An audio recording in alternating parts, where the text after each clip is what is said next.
Well, we'll still be working through the latest announcement from the President this morning, Australian time. Obviously, we've been aware of the administration's intention to take action against pharmaceutical imports into America, and we've been engaging with them and making the case why we should continue with the tariff-free trade that has characterised US-Australian relations for more than 20 years. We buy more pharmaceutical products from the US by quite a distance than they buy from us. It is not in the American consumer's interest to impose a higher price on the exports from Australia to America, particularly given the degree to which their exporters to Australia benefit from that free trade as well. But we're examining the latest announcement. We're talking to companies who might be impacted by it, because obviously there are some qualifications the President mentioned this morning about whether or not a company has some capital investment plans in train in America, and a number of the companies from Australia do have that capital investment underway.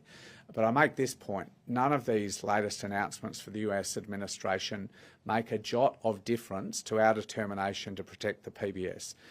Yeah, we're obviously very keen to understand that, because probably, I think, over 2/3 of our exports are blood and plasma products. We're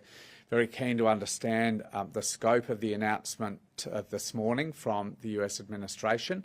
and also to the extent that it is captured, the degree to which the big company exporting those products right now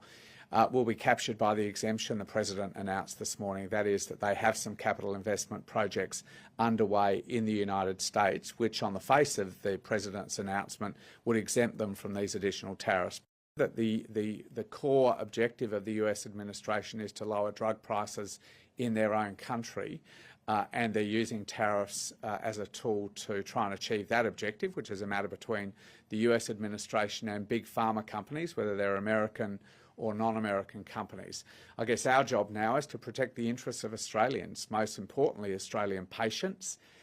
who have benefited for almost 80 years from the PBS, a great Labor legacy from the 1940s, and also to do what we can to support Australian companies who might be hit by what we regard as unfair, unjustified tariffs after 20 years of free trade.